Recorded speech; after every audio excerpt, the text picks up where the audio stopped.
So let me welcome you to this session, the Equitable Adaptation to Climate-Related Flood Risks. Given the recent flooding from Hurricane Ida, the floods unexpected and massive across Western Europe, and the recent flooding of Islamabad, which doesn't even make the news. And all of this overview within the IPCC report, it's a very timely and important session. I'm delighted we have three excellent presenters. This program has been sponsored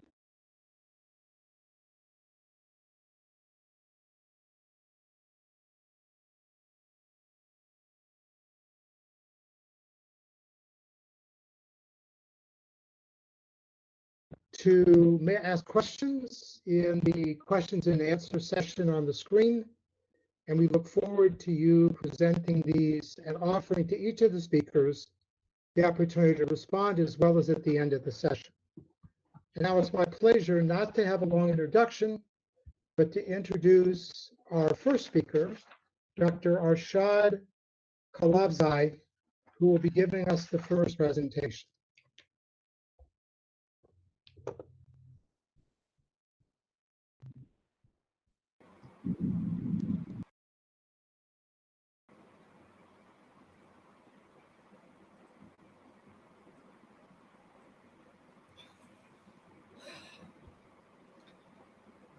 I'd like to thank the organizers and for the opportunity, and all of you for your time and participation.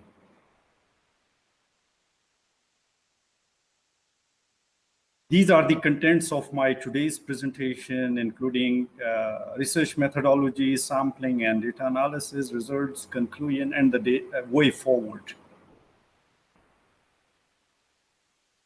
Kashechewan First Nation, an indigenous community, is a remote, isolated, and subarctic fly-in small community of about 2,500 residents located at the north channel of the Albany River. It is the southwestern James Bay region in northeast Ontario in Canada.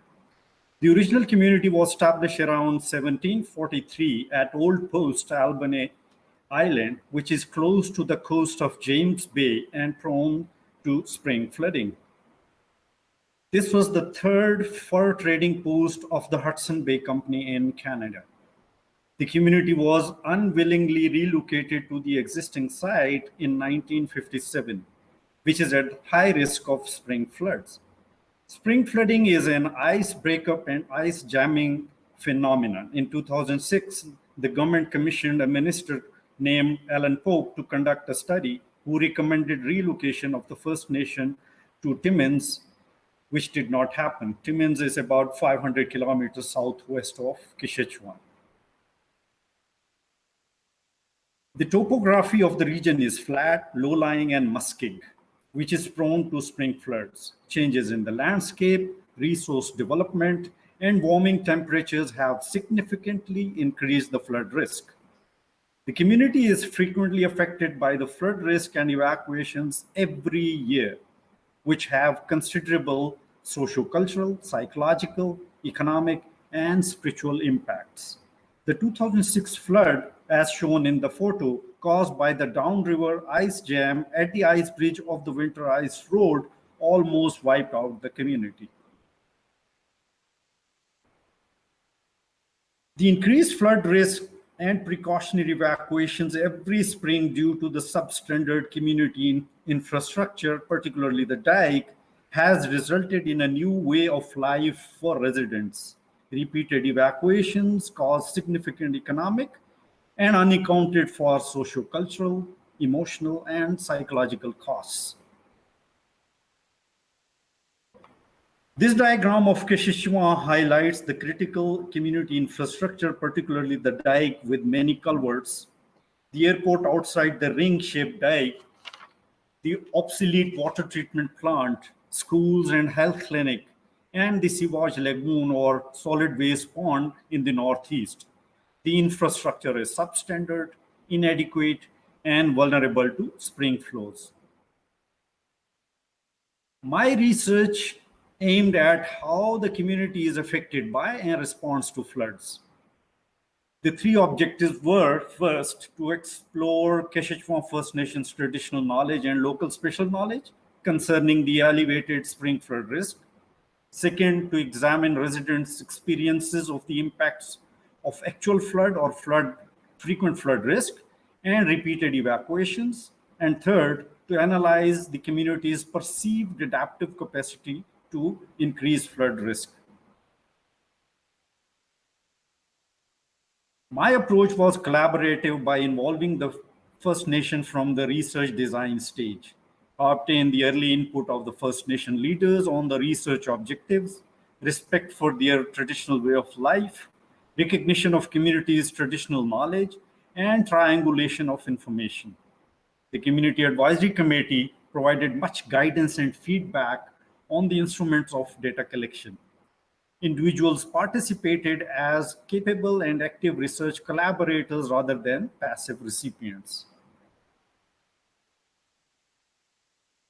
Post-positivist case study approach guided my research. I used the combination of qualitative and quantitative approaches and multiple methods, including participatory and reflexive techniques, which are useful for indigenous ways of knowing. Using the case study approach and multiple methods and sources of information provided an in-depth understanding of the problem. About 13% individuals of the sample frame participated in my research. The participatory techniques are reflexive, therefore they are useful, particularly when researching with indigenous peoples. For objective 1, I used the participatory flood mapping, on-site walk, and photography techniques.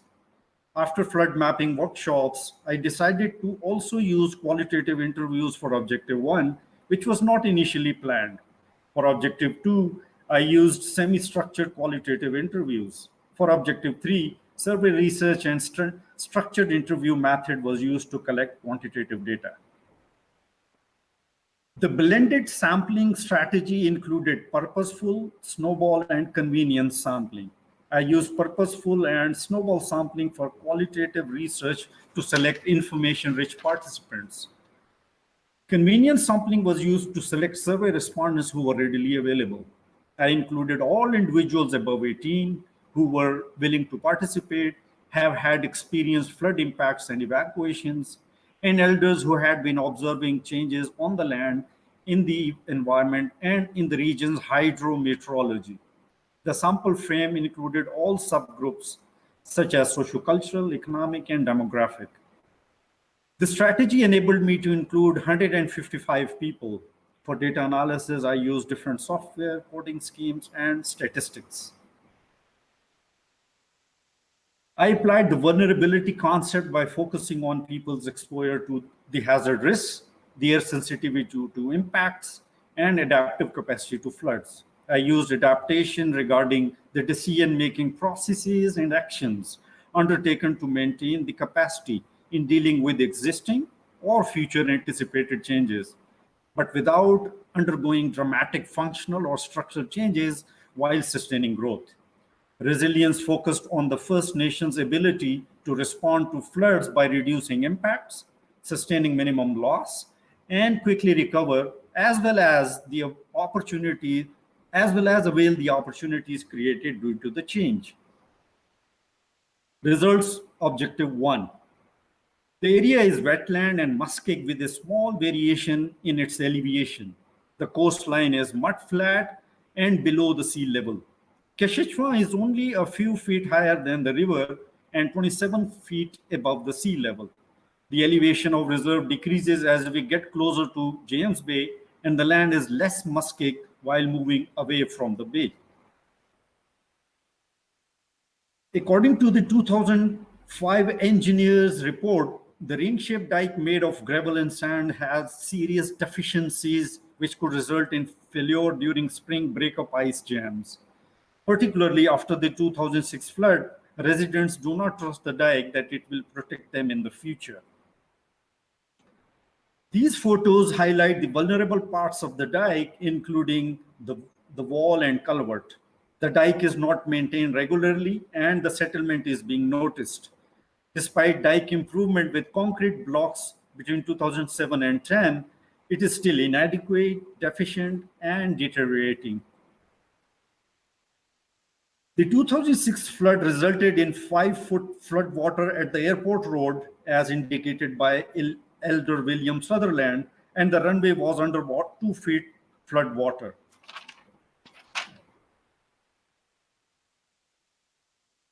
There's no annual average change in the river flow. However, the flood waters rapidly increase in spring because of warming temperatures and resultant rapid snow melt. Ice jams substantially and rapidly increase the flood water. The community has been observing late freeze-up, and snowfall now occurs around in mid-November, which used to be in mid or late October. You can see photos that I took in mid-November of the migratory bird and the vegetation. I personally witnessed the change phenomenon. The winter ice road is built every winter from January to March, which used to last for about 3 months almost 2 decades ago, and its span has reduced to 10 weeks only. The ice bridge of the ice road on the river caused jam and the 2006 flood. Holes are drilled in the ice bridge to avoid jams, but the freeze-up conditions block the holes and cause jams.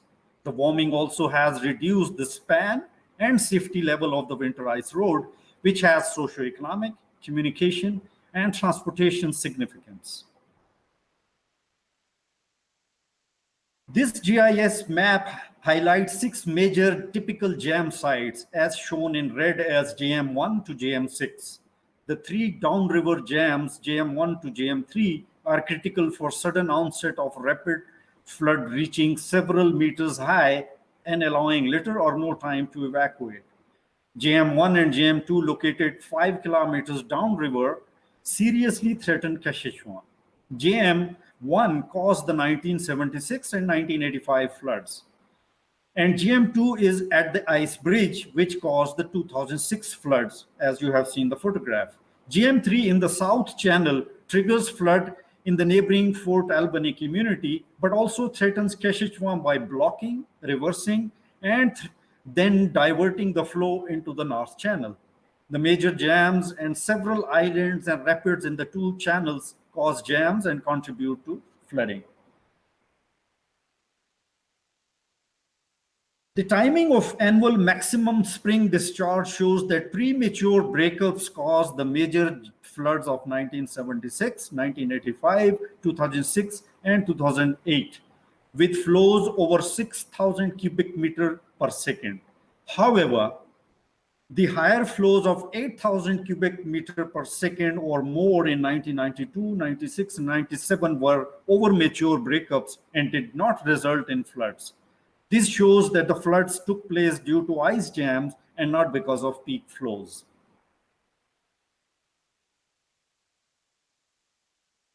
Results Objective 2. The flood risk disrupts hunting and harvesting with significant cost implications for hunters who also sell smoked meat because it cannot be harvested and is wasted. For hunters who, after the dike, the hunting span has been reduced from 2 months to only 1 to 2 weeks. The hunting is a cultural recreation for families while camping on traditional hunting grounds. Flood risk is also affecting the transmission of traditional knowledge from elders to children because they cannot spend time on the land and cannot learn how to survive in the bush and how to harvest the meat. Local businesses are affected the most. A small store owner said that he could not pay his suppliers due to a lack of sales.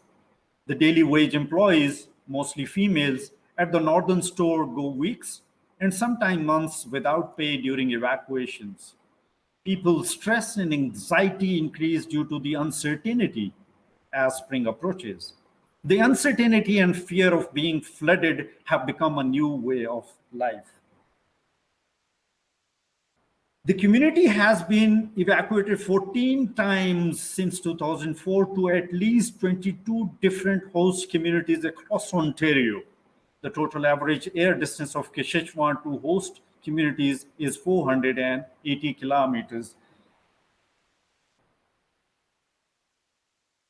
Already stressed because of the uncertainty, people face additional stress and anxiety due to unexpected precautionary evacuation every spring, which has become a new way of life. A participant said that this new lifestyle is not healthy mentally, emotionally, physically, particularly for elders in host communities during evacuations. The minimum and maximum short-term evacuation durations have been about 1 week and over, sorry? You have 5 minutes. Or 3 months. Separation of families causes additional stress. A single mother said that she and her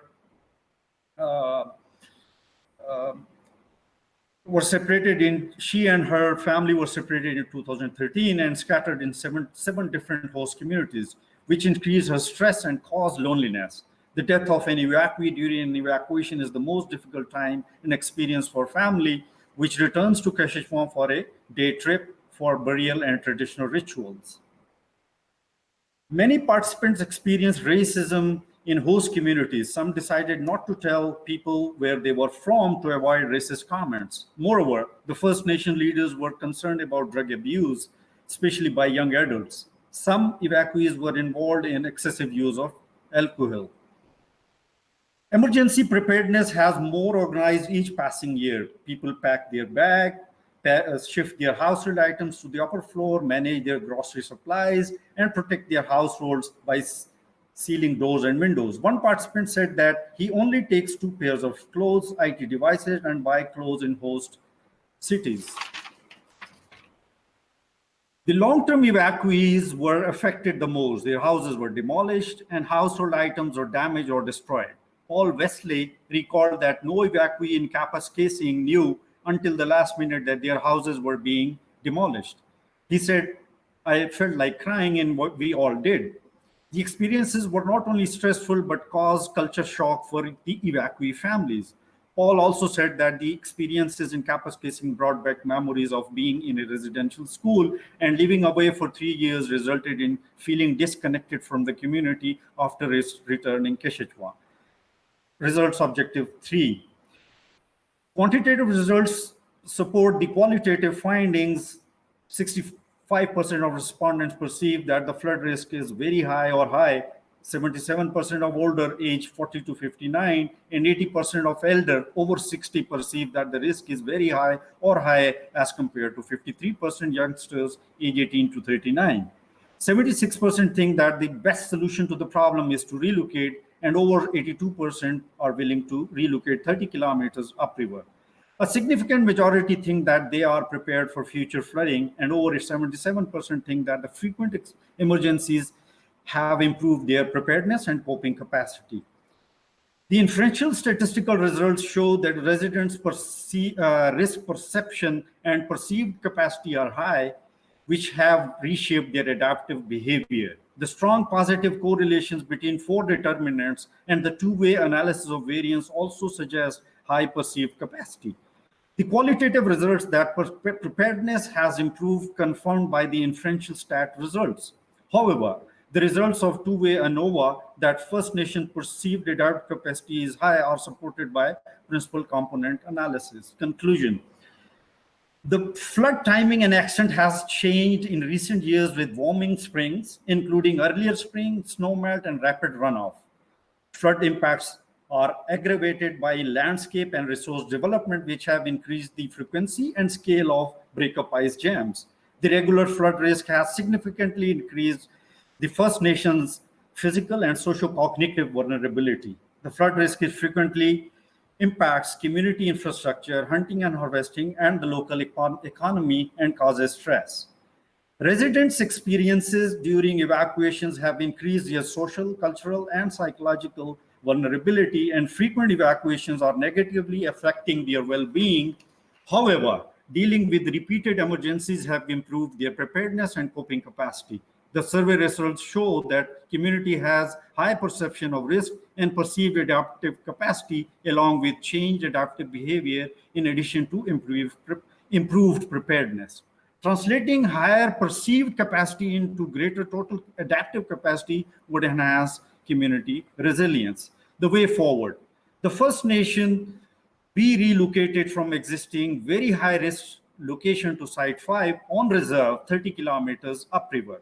The allocation of the required funds by the federal government shall begin the process. In this regard, the successful relocation experience of Pewanak First Nation located on the Winsik River, 400 kilometers of Kashechewan, north of Kashechewan, can help in timely and efficient relocation of the First Nation.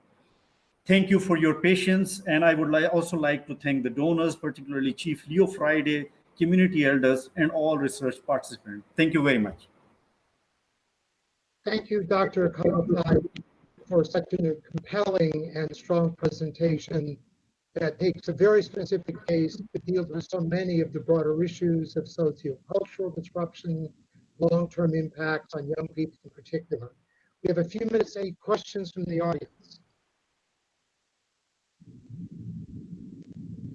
Yeah.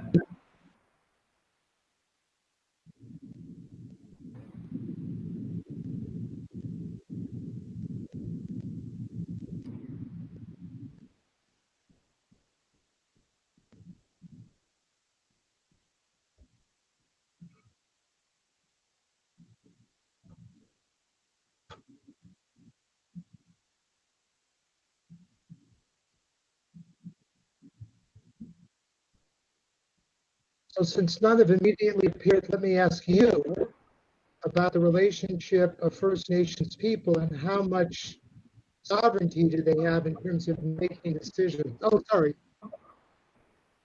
The question is, when they're moved to this potential new location 30 kilometers away, is that new location already inhabited? No, it is not. It has to, although it is on the reserve territory, 30 kilometers upriver, but it is not already inhabited. And along with the paved road, the infrastructure, all the community infrastructure has to be established. And roughly it will cost around between 1.5 to $2 billion.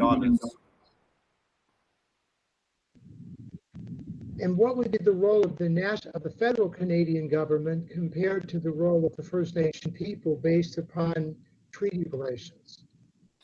This is very interesting question, very good question. Actually, there is a confusion that the provincial, for example, Natural Resource Canada is the federal government department, and there is a provincial government. Health, education is a provincial subject. But the First Nation reserves are controlled by the federal government. So there is a confusion. And the First Nations are not, the reserve territories and the First Nation band governments are not as sovereign in decision making as they should have been. So that is the reason they cannot make decision to relocate, because it requires the federal government funding and other support, technical and administrative support, which lags. And this relocation somehow has become political. And you can imagine that the first relocation was recommended in 2006. And because of the distrust between the indigenous communities and the mainstream Canadian society, the relocation has not been materialized until today. We have one more question before we move on to our next speaker, and it's a really important one. And it goes back to your summary of people's perceptions. How does the community perceive future risks? And related to that, what do they see as their future solutions?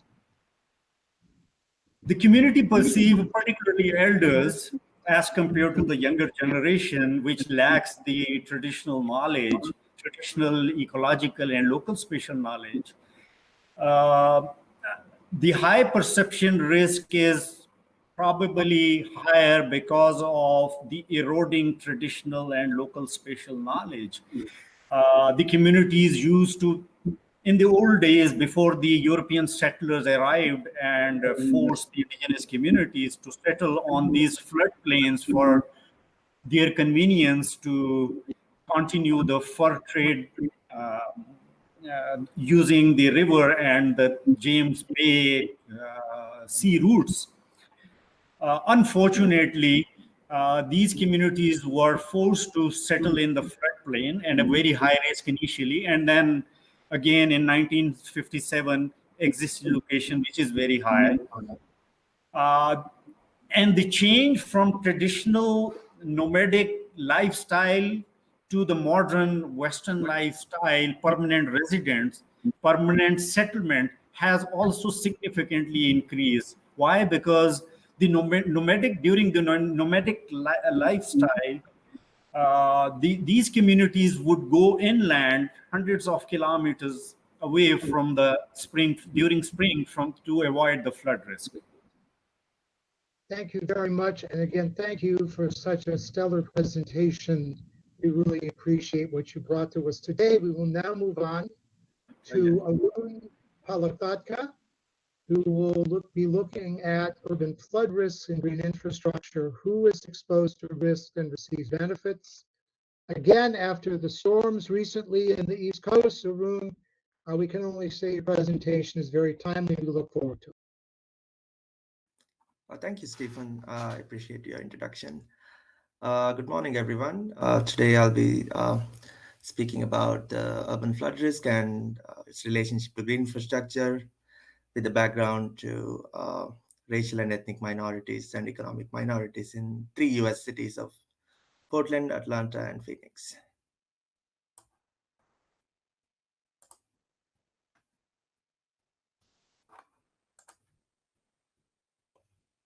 The study was done with my co-authors, Jason Sauer from ASU, Professor Heijun Chang, Portland State University, and Professor Nancy Grimm of Arizona State University. Before we start get into the topic, I want to introduce the concepts that we will find in this study. One of the primary ones, the terms that you will frequently see is pluvial flooding. Pluvial flooding is a type of flooding that occurs when the precipitation intensity exceeds the capacity of natural and engineered drainage systems. It is also known in media and other literature as nuisance flooding, or can also be called flash flooding in some instances. Then the next term that you are going to see frequently throughout this presentation is green infrastructure, or GI. It is a urban infrastructure system that uses greenery, plantations, and streams, rivers, lakes that the cities have created over the last few decades across the US. There's no single GI definition or a single GI system. It is how each city plans and designs based on its own guidelines. It can be impacted by the local environment, of course, the local funding, and many other factors. So background to the study, we know that the urbanization has been taking place since the last many decades, and especially from the year 2000, you can see that there's been a rapid growth of impervious surfaces across the US. So the impervious surfaces such as roads and driveways contribute to a phenomena where there's a limitation on how much rainwater runoff is infiltrated into the ground. So this is what is causing urban pluvial flooding across the US. And we know from empirical sources that flooding is the most frequent and expensive disaster in the United States right now, with 90% of natural disasters involving some sort of flooding.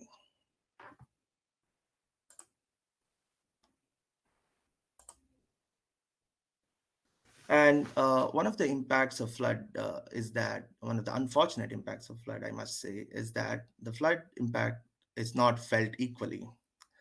People of color, especially in the US, face socioeconomic challenges rooted in racial inequality, and they suffer disproportionate damages from all natural disasters, and especially from floods. And we saw that 90% of natural disasters involve some sort of flood. So floods have a lot at stake. As pluvial flooding worsens, communities of color do face the greatest harm. And the role of GI, green infrastructure, has been increasing in use in recent years, and many cities have been using GI for quality and quantity control for water. And models have shown that GI is effective at reducing the risk of pluvial flooding. And from other research, we know that GI is often allocated unequally, but we do not fully know the distribution challenges of GI or the pluvial flood risk in cities. So the conceptual framework that we proposed is that pluvial flooding and green infrastructure are two different phenomena, and there are stakeholders that participate in this. Any city can be divided into can have four different unique neighborhoods. One is managed, prepared, vulnerable, and low concern. With the stakeholder participation, this type of classification can be transformed to ensure that environmental justice is allocated to all residents. And cities with a thorough knowledge of its flood and social vulnerability will actually guarantee adequate stakeholder engagement. And such participation will make it easier to identify flood trouble areas, and such optimal system will guarantee that all four circles cross the line of adequate environment justice to transform as a city that works for all. So a little bit more about the classification. So we classified 4 neighborhoods based on this formula. So the vulnerable neighborhood is one where there is high flood risk, but there is low green infrastructure. A managed neighborhood is one that also has high flood risk, but it also has high green infrastructure to mitigate the flood risk. And then there is the prepared neighborhood, which has low risk, which means that it has low flood risk, but has high green infrastructure. And finally, there's a low concern neighborhood with both low flood risk and low green infrastructure. So we had 3 research questions for this study. So the first one is that are there GI and racial ethnic minority groups distributed among areas at risk of pluvial flood? How are they distributed? And are cities prepared, managed, or vulnerable to pluvial flooding? The neighborhoods within the city, how are they distributed? And finally, is the GI distribution, is it becoming more or less concentrated in neighborhoods of racial and ethnic minorities? And for the first question, we hypothesized that racial and ethnic minority groups are more likely to live in areas of greater pluvial flood risk and have relatively fewer nearby GI elements. For the second question, we assumed again that the racial and ethnic minorities and the economic minorities are more likely to be vulnerable, and other groups are more likely to be prepared or managed. And finally, we are hypothesizing that the GI distribution is becoming more concentrated in areas of flood risk because there's more technology, more research available in the last 2 decades for cities to have these systems in place.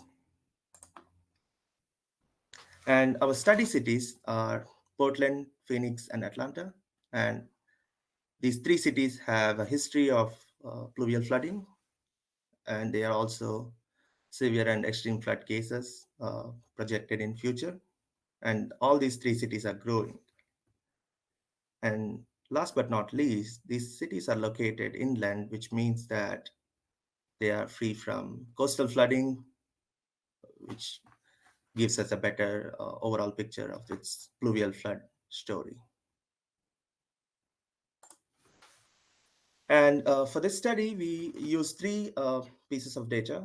The first one is the high resolution LiDAR digital elevation model. It's a satellite image. It can be sourced from USGS, United States Geological Service, or State Data Clearinghouse, or City GIS Department. And socioeconomic data is sourced from American Community Survey of US Census Bureau, and green infrastructure layer can be sourced from each city's GIS department. And the methods, we used a Malmstrom method developed by Malmstrom and Crawford. So the method is called blue spot modeling, and the output from a blue spot modeling can be seen here in the images. The method uses a high resolution DEM to generate sinks on the surfaces. So the output is essentially identifying areas where pluvial flooding is likely after a rainfall event.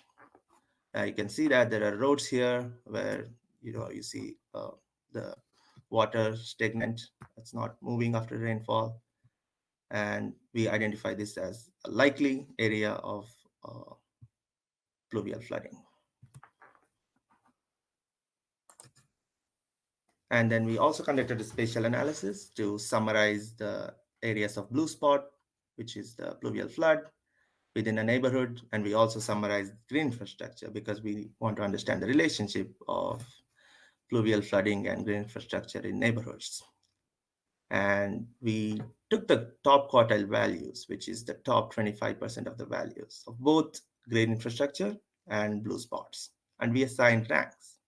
The classification that I previously mentioned, the prepared, vulnerable, managed, and low concern, we assigned those values and classified the neighborhoods based on one of the four classifications. And we also used a statistical analysis, one of being hotspot analysis, for identifying significant neighborhoods that have the minority population and the majority population, the white and non-white in this case.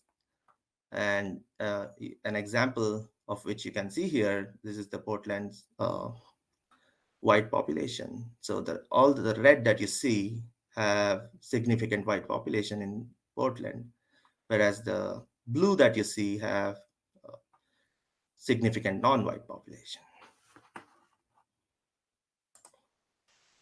So this is the result for Portland for all the race and income clusters. So for Portland, you can see here that the white and non-white are concentrated in two areas, one in the west and one in the east. And similarly, you can see some correlations as far as the income and race are concerned.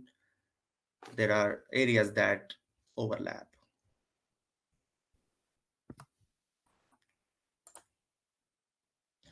And this is the result for the blue spots and green infrastructure density for both Portland and for all the three cities.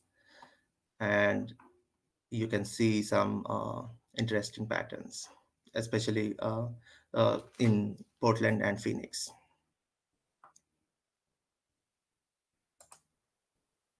And for the classification that I mentioned before, we have a result that is classified into four different classes. And especially in Portland and Phoenix, you can see that the vulnerable classes are definitely the ones that are in the minority. But there are also the prepared ones and managed ones are more in the minority classes than Atlanta.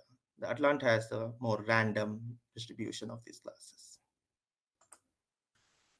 And the temporal analysis result, we looked at over a period of 10 years from 2010 to 2020. And we see that there is a high increase of green infrastructure in Phoenix and Atlanta. We didn't have the data for Portland, so we are only looking at Phoenix and Atlanta. And we see that there is a high increase of GI in the neighborhoods of economic and racial minorities in the last 10 years. And we ran some correlation coefficients, and there were some consistent findings, but there were also some inconsistent findings. So especially we see that the GI density, as you can almost see in every city, that There's a positive and negative correlation especially with white population, non-white population. There are other factors that contribute to this, of course, but this is useful for a planning and preparation purpose. And finally, the findings indicate that non-white population communities are more likely to live in areas of greater pluvial flood risk. And non-white population communities, especially in Portland and Phoenix, are receiving GI protection in their neighborhoods. Non-white population is more likely to be vulnerable or managed according to the framework compared to white population, which is more likely to be prepared or managed. And there was a 2013 City of Portland study on the gentrification risk, and our neighborhoods of vulnerable and managed actually align with that study. And finally, there are some limitations of the study, such as the DEM that we use. That's the only single piece of data. So it's not a replacement or substitute for a professional hydrologic study. And there is the GI, again, the definition is not evenly applied across the cities. So it may be another factor that's contributing to this limitation. And the future study can actually benefit from understanding the gentrification relationship. It's a huge obstacle to the equitable distribution of GI. And we can use more social and economic factors in actual flood mitigation planning. And parcel flood level analysis, which we are doing right now, would actually provide a better view of flood risk and who is impacted. And finally, the study was supported by the U.S. National Science Foundation grant via Sustainability Research Networks, UREX, at Arizona State University. The work was also supported by the vast resources at Portland State University and at Arizona State University. This is just an appendix to show that all the distributions were actually significant. Thank you. Thank you for such a fine combination of hard data and research with really strong socioeconomic sensitivity. I particularly appreciated your photo of that man with the sign, "Now that my neighborhood's nice, why do I have to move?" I thought that was a very powerful piece. So we're open for questions, and I really thank you for the blend that you brought to this. I'll be looking for questions in the chat, but I'll just ask you about that man with the sign. What is the processes of neighborhood resistance that you found to this gentrification? So one of the things that I found interesting, especially in Portland and Atlanta, is that gentrification has been ongoing for many, many years. And the installation of GI, the rushed installation of GI, I would say, both from private and public players, has been contributing to gentrifying neighborhoods. Although it's done with good intentions, not much research has gone into it to see who the stakeholders are, and more public participation and stakeholder engagement is needed in that direction. Well, there's a great question that's come in the chat, which really follows along with that. This question was, in general, did you investigate to see how those GI projects are funded, municipal, federal, private sources? And the great concluding point, the sensitivity of green gentrification and public funds gives pause. How would you respond to that? So we did not investigate the gentrification effects in particular. So the goal of the study was actually to look at the relationship between the flood risk and GI.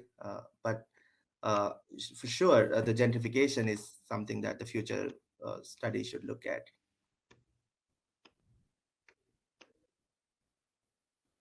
So in terms of the different cities, what did you find, if at all, in terms of citizen engagement to push back?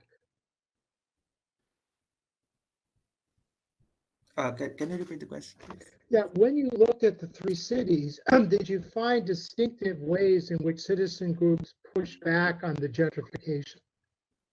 Yes, so there are cases in, especially again in Portland, Atlanta, there are many advocacy groups that specifically, there are like neighborhood coalitions and city-based advocacy groups that are, particularly against this green gentrification form. But not so much in Phoenix for whatever local political reasons. Uh, and it's working. In Portland, it's actually working. And there is actually a gentrification review panel that has to that's within the planning division, of course, but that has to give an okay before any new GI is installed. That has been happening at least for the past 3 years. Not familiar with way back in time, but that's an effort of all the the advocacy and public participation. And I hope that that step can be replicated in other cities, and especially in Atlanta. The Atlanta Beltline project is causing a lot of uh, uh, you know uh, discussion and conflict. So it'll be interesting to see what happens with that. I think the word we use is heartburn. So we have a very good question to follow up, which is a bit more methodological, which is the question on the blue spot methodology. What factors do you consider? Hydrologic patterns, urban heat island indicators, imperviousness. What do you really focus on in this methodology? So the methodology considers three factors. One is the terrain, which is, of course, the slope of the surface, because it's a digital elevation model. Second is, of course, the path which the water would flow. It takes into consideration 8 different directions in which the water can flow. And then finally, we take into consideration any nearby water bodies. So if there is an outlet that water can flow to, then that's not a blue spot because the water can flow. It's a blue spot only if the water is staying there without an outlet to move into.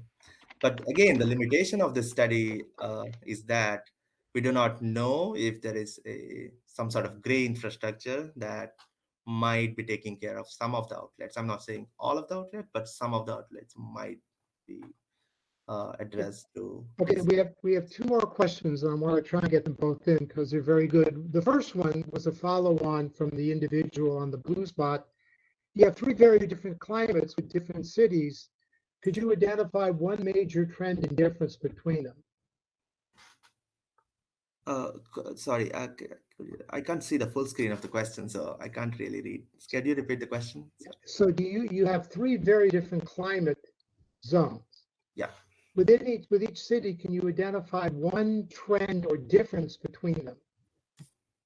Oh, yes. So the one thing that's common is that all of these three cities, the flood risk is likely to increase from between 2020 and 2050.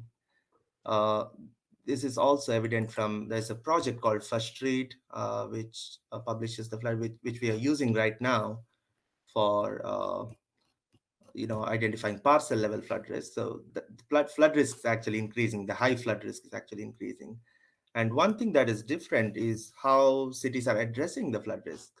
So cities have different methods. So some cities, such as Portland, for example, has used managed retreats, so buyouts. So wherever the flood is happening every 2 years or 8 years, the city has identified and is working with working through voluntary programs. So if the homeowner wishes to sell his house, the city is buying it at market price and then helping them relocate. And for example, in Phoenix, there are like flood management areas where they're trying to. There's not many fluvial risk in Phoenix, so they are actually trying to use the drainage grounds as a solution rather than managed retreat per se. And in Atlanta, they're using all these new private developments and forcing them to kind of install new GI, which I don't know if it's going to be in the long run. It's a good thing or a bad thing, probably a bad thing. But so there are different approaches in each city. There's not a single approach to fight this, which is probably a good thing. Yeah. Okay, I want to get to Sarah's presentation. I'm acknowledging two questions, one on green gentrification and one really important one on flood risk, racial demographics, flood insurance. So when we come back near the end, and we have audience questions, which we have time for, I want you to know that there's one about the gentrifying effects of GI and climate adaptation compared to other effects, and the second, which is really about the flood risk in terms of race, demographics, who can afford flood insurance. We're going to go on to Sarah now, but I make sure those two questions come back to you because I think they're really important pieces. So again, thank you very, very much. And I know the audience has asked some good questions, which helps. We're now going to move to Sarah Hughes so we don't lose her time. Sarah will be speaking about the implications of urban flood risk data for policy planning and racial justice, which actually ties in very nicely to the last question that was asked. So Sarah, maybe you'll magically answer that question too. Over to you, Sarah. Great, thank you so much. There's definitely some great overlaps and tee-ups happening here. So thank you to the organizers for putting this session together. It's great to be able to share some of this research and join the panel on such an important topic. So the research I'm going to be presenting today is really the result of a lot of collaborative work, and most of the work at the end, it was a joint effort with my colleague Sarah Doby here at the University of Michigan. The problem that's motivated this work, and similar to the issues that Arun was just laying out, but the problem kind of motivating this project was an increasing awareness that cities in the United States are facing this intertwined challenge of adapting to climate change and responding to the challenges they're seeing coming with climate change, and growing and rapidly expanding racial inequality along social and economic lines.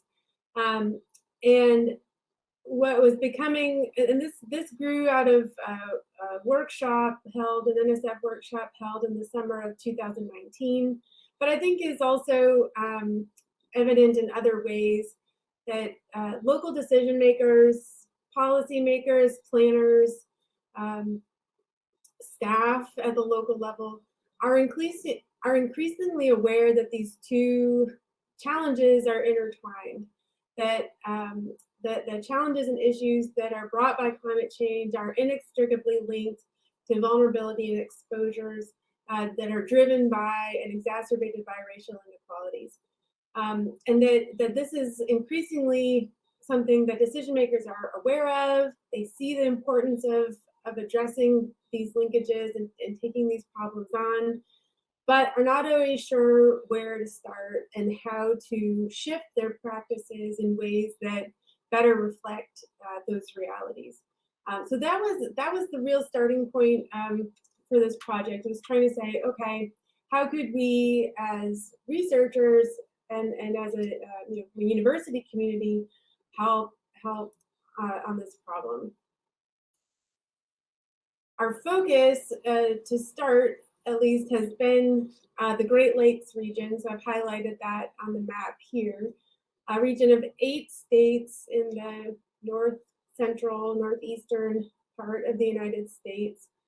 And so as a region, we've seen over the last 100 years or so, what was called the Great Migration, where in the early 20th century, millions of African Americans moved from the south to the north, part of the United States in search of greater economic opportunity, and expanded. We saw a lot of population growth in urban centers in the region during that time.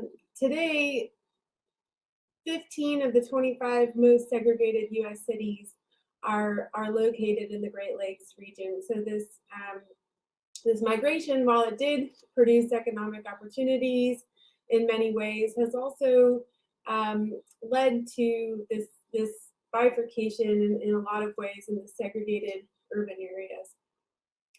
We know in the region we have high levels of income and wealth inequality between white and non-white residents. And at the same time, as I mentioned, these kind of simultaneous challenges, the same time, as a region, we're facing some pretty serious challenges around increasing flood risk driven by climate change. If folks have been seeing any of this in the news this summer, we've had a really tough summer from flooding in the region. And it's really bringing to the fore these intertwined challenges. One thing we did in this project, just to kind of underscore this relationship, is map how these dynamics overlay, or kind of how these different contexts overlay with one another. So these are maps that Sarah Doby created, showing parts of Great Lakes cities where we're seeing high proportions of BIPOC populations, as well as high levels of flood risk. So these are maps for the city of Chicago and the city of Buffalo, New York, just to underscore this idea that in our cities, we have these, kind of like Arun was saying, right, we have these kind of hot spots where flood risk and vulnerable populations of color are clustering, if you will. So the project itself, though, so kind of motivated by this problem, we received some funding in the early part of 2020 from the University of Michigan to try to tackle this problem and see what we could contribute to this problem. And so this was a team comprised of myself, my colleague Dick Norton here at U of M, some folks from UCLA, Kirsten Schwartz and Kelly Turner from UCLA, as well as some community partners from City of Detroit, City of Ann Arbor, Urban Sustainability Directors Network, Michigan League of Cities, the Joyce Coffey's Climate Resilience Consulting firm. And so we teamed up in the spring of 2020 to set an agenda, try to lay out some work we could do to help decision makers who want to shift or who want to do a better job of centering racial justice in their flood adaptation planning. What would that look like? What kinds of tools and resources and information might help that effort? We laid out that agenda in spring, summer of 2020, and have followed this kind of iterative process over the last year or so. And over the summer, beginning in March, but still ongoing, have been releasing some of the products from this effort and some of the results. I'll talk about those, and I'll talk about some of the next steps we've been working on following up on that.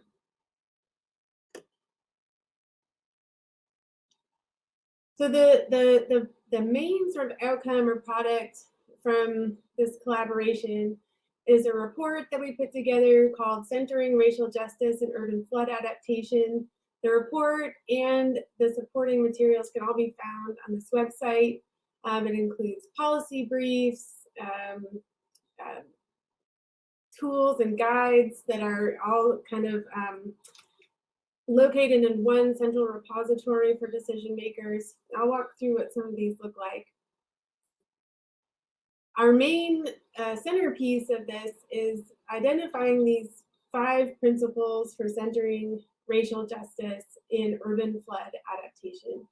And so we developed these principles in conversation with our team through a very thorough literature review and review of the kinds of frameworks and tools and resources that have been put out by other groups, and try to distill these into a set of principles. So the 5 principles that we identified were first focusing on root causes, institutionalizing representation within the organization itself, co-owning planning efforts with communities, centering equity in data collection and analysis, and facilitating cross-sector collaboration. So I'll walk through a little bit what we mean by each of these. And both in the report and all of the supporting materials, our main goal is to provide examples of what this looks like in practice, cities that have already been experiencing with these principles, and tools, resources, guides that are, again, already available that could help city planners take these kinds of steps. So when we talk about focusing on root causes, we really mean thinking about urban flood resilience and adaptation strategies that address the root causes of racial injustice. So developing adaptation responses that are able to also address issues of poverty, racial segregation, and inequality. One example we have of this in practice is the Bounce Forward strategy paper from the Kresge Foundation that provides this framework to be used as a guide for doing this kind of flood risk planning. And thinking about institutionalizing representation, here we're really talking about the organization itself. So if it's a planning department, an environmental department, but thinking about how to incorporate racial justice within the organization up front, there's a lot of thinking and evidence that it's difficult to have kind of programs that are centering justice coming from an organization or an institution that is not kind of doing that internally as well. And here we highlight the fact that the Urban Sustainability Directors Network has some really great guidance documents for doing this. Co-owning planning efforts with communities. Of course, the decisions that are made about flood risk and adaptation need to be made in consultation, in close collaboration with the communities that are most affected. There are a lot of examples of tools and frameworks and approaches for doing this. One example we really highlight is Push Buffalo, when they were working on this Green Development Zone program, really took a lot of extra steps to really center neighborhood and resident concerns in their work. The fourth principle here is centering equity in data collection and analysis. This is one I'll pick up on at the end as well. But a lot of, and as we've already seen in our session today, a lot of the planning around urban flooding and adaptation is driven by our understanding of risk and who's at risk and where and under what conditions, our understanding of policies that work, interventions that will achieve XYZ. And a lot of those data are collected and analyzed kind of outside the scope of community engagement or participation. Our understanding of the effects of different interventions, right, the gentrifying effects of green infrastructure projects, that information is not always collected in a way that allows us to understand community experiences and responses to those programs either. So we discuss in this report, in these materials, this report, kind of examples and ways to continue that work of centering justice and equity through all the way throughout the process of collecting the data that are going to inform decision making and doing the analyses that will help us understand if we're doing a good job or if we need to adjust course. And then finally, I think it's clear that doing this work of adapting to climate change, centering root causes, centering equity in our data collection analysis. All of these really require cross-sector collaboration. It's very unlikely that a single department or program is going to have the resources or capacity or knowledge to do this on their own. And so I think this is true broadly about a lot of climate change policy work. I think especially when we start trying to center equity to a greater extent, that need for collaboration and engagement across agencies, across organizations is going to be even more important.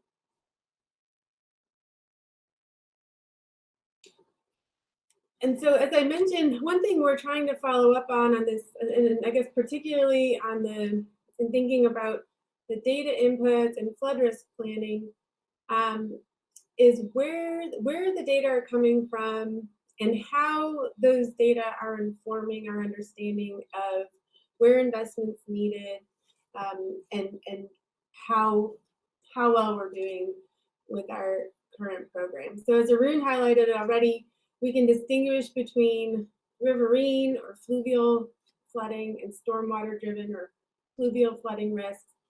And we know that they have very different drivers and dynamics. We don't always do a great job of differentiating between the two.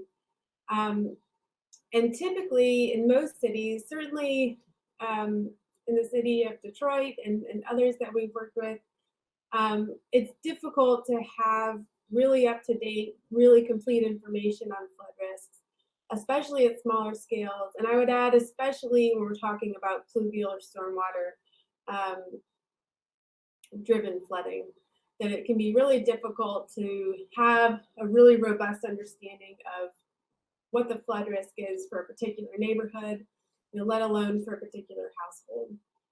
We know there are a range of methods out there for collecting this information.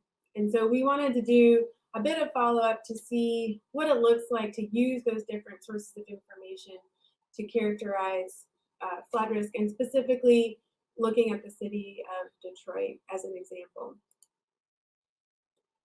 So the question we had for this follow-up work with Sarah was to ask how different measures of flood risk change our understanding of, one, the extent of flood risk in a city, sort of where the flood risk is, or how severe flood risk is for the city, where that flood risk is located, and how that flood risk intersects with our understanding of the distribution of race and income in the city as well. So the kind of justice in the distribution as well. So we looked at 3 different measures of flood risk that we had access to, just as a way of seeing what this looks like. If you plug in different measures of flood risk, how does that change your understanding of the flood risk landscape? So we looked at first FEMA flood maps, or the 100-year floodplain. So this is clearly fluvial flooding, river-driven flooding. We also used First Street Foundation's flood factor data, which accounts for stormwater precipitation-driven flooding. And then we also used survey data. So this was a survey that had been conducted by colleagues here at the University of Michigan following the flooding of 2018, where they asked, as part of the survey, they asked participants if they had flooding at their house, if their basement had been flooded in the last 6 months, how frequently it had been flooded, this kind of thing. So we also use these survey data to get a sense for what people are reporting, experiencing following a flood event. And for each of these, we measured and mapped the percent of properties we would be considering to be at risk of flooding at the census tract scale in the city. So this was what we found when we look at the FEMA 100-year floodplain. This makes sense in some ways, right? There's a very low overall flood risk. Most of the city is not at risk of fluvial flooding. Some of the coastal parts of the city in the southeast have this riverine flood risk. So we're thinking about FEMA flood risk, which drives a lot of insurance policy decisions, getting at the last question. Just based on these data, there aren't a lot of households in the city who would be considered to be at risk of flooding. But when we looked at the First Street Foundation's flood factor data, again including not just the fluvial flooding, but also precipitation-driven flooding, we see a much larger extent of flood risk in the city. Some of the same areas are still at risk, the kind of southeast portion of the city, but then more census tracts are seeing flood risk as a result. And then finally, when we look at the survey data, we see an even greater extent. So the gray areas are places in the city where folks weren't surveyed. So we're constrained by the survey data in this case. But overall, there is a higher reporting of experienced flooding than we might expect from either the First Street Foundation data or the FEMA floodplain data. So obviously, thinking about the implications and where this might take us as well. Of course, a takeaway is that these different flood risk data are generating different understandings of who is at risk in the city. So I think on the one hand, they're painting a different picture of how serious flood risk is in the city, as well as different pictures of the geographic distribution of that risk. Of course, we know from events this summer that flood risk is a major concern for the city. And our point here was more to show the different ways, the different kinds of conclusions you might draw based on different kind of data inputs there. We're still working on doing some of the statistical analyses around some of the demographic features of these census tracts, or kind of linking this up to some of the census data. We're still at the early stages of that, but hoping to get a better sense for those distributions under different data scenarios, if you will, going forward. Of course, the FEMA's flood risk data, these floodplain maps are very readily available, very interpretable. We're used, I think in a lot of ways, we're used to using those and thinking about those, again, in the context of the National Flood Insurance Program and different kinds of modeling efforts. But really, and especially, of course, when we're thinking about urban flood risk, these aren't going to be telling the whole story. And then we get into this really tricky challenge of how do we better characterize that flood risk in a kind of meaningful and systematic way that also includes, community experiences and those community type feedbacks that we'd like to see, and that, I think show that there's a lot of valuable information to be gained as well. So some of the next steps that we're thinking about is how to kind of take these initial findings to think about what better tools and processes might be feasible for measuring and monitoring stormwater flood risk to not only give us better accuracy, but continue to do this work of centering equity and our concern for justice in the collection and analysis processes. We're interested in understanding some of the historical, policy, and political drivers of these risks, and continuing to support adaptation strategies that center justice. So we have these tools and resources now. We're in the process of finding some creative ways to help them get into the hands of folks who might benefit from them, and seeing how we can be of further support there. So thank you very much for your attention. Thank you, Sarah. I thought that dovetailed very nicely and complemented both the other presentations. For participants, I would note that both Arshad and Arun have very kindly responded to a number of questions in the chat box. So I appreciate the fact that they were busy with that. Sarah, as I look for further questions now, trying to get my little scrolling going. Okay, so someone has just asked now, some flood risk data is protected by the Privacy Act of 1974. Does this perpetuate racial injustice, or does it provide a protection? Yeah, that's a it's a great question, because on the one hand, and this is something we really discussed as a group as well, even in presenting those first maps I showed of the kind of hot spots of where flood risk is high in Chicago and Buffalo. I mean, and these are really important questions, because on the one hand, we're trying to highlight a vulnerability, a need for investment. But on the other hand, are we just drawing attention to risky places to put your money, right? And discouraging further investment in this kind of thing. So it's something that we wrestled with. One way we one way we talked about it within the context of the project was to highlight those areas as opportunities or places for, at least from a city planning perspective, places where you could get that kind of double benefit of both, addressing inequality in your city and, reducing flood risk for your residents.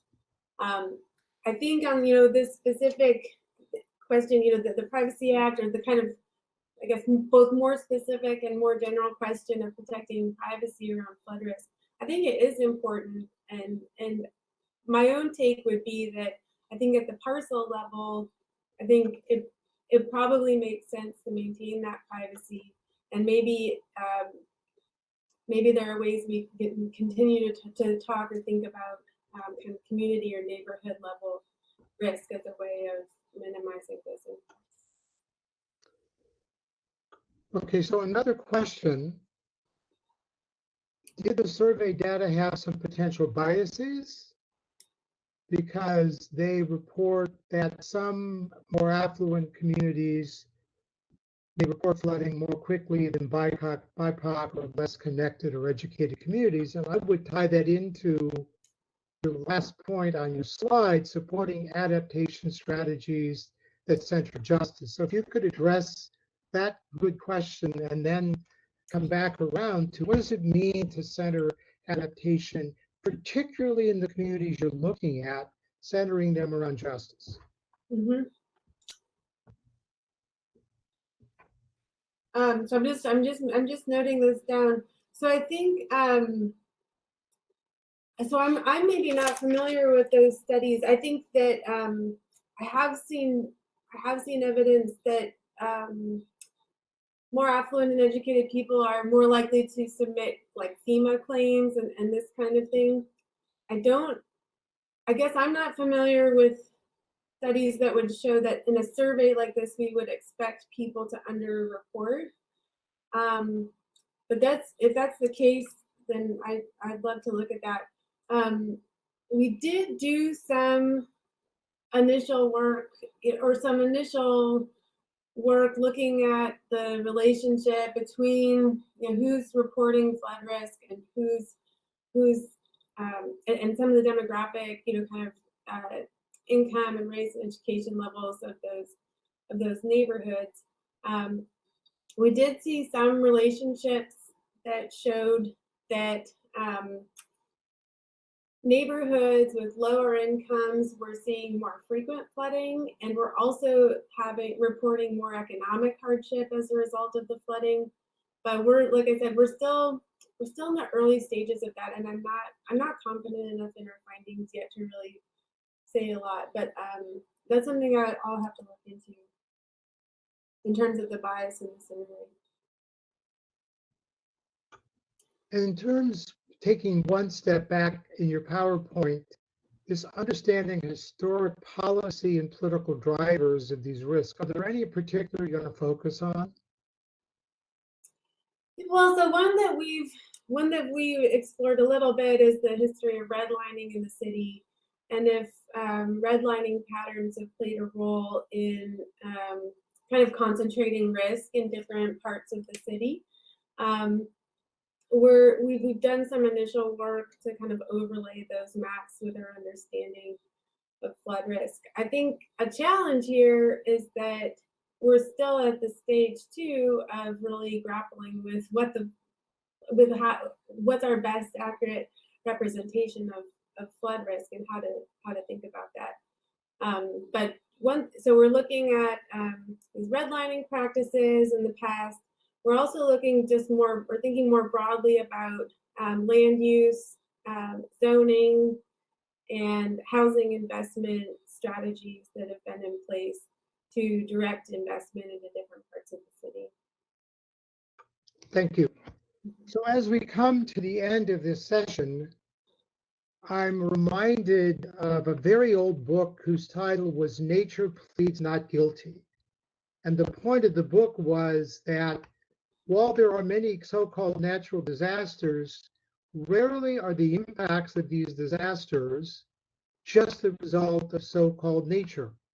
It has to do with issues of inequity, injustice, of bad planning, bad adaptation, moving people into at-risk neighborhoods because they're less valuable property. Certainly we saw that in Hurricane Katrina, both the impact of the hurricane itself and who got cleaned up. I want to note that in 15 minutes, a little more than 15 minutes, we have new sessions to come. Hope everybody gets a little bit of a break to take a breather. Again, want to really thank all of our presenters. I felt they all were focused, and having chaired many panels, I can't believe that all of them stayed within 20 minutes. It may be a world record for which the symposium should get some additional award. So my thanks to all of you. Thank you for joining us and look forward to seeing you in future sessions. Have a good rest of the morning.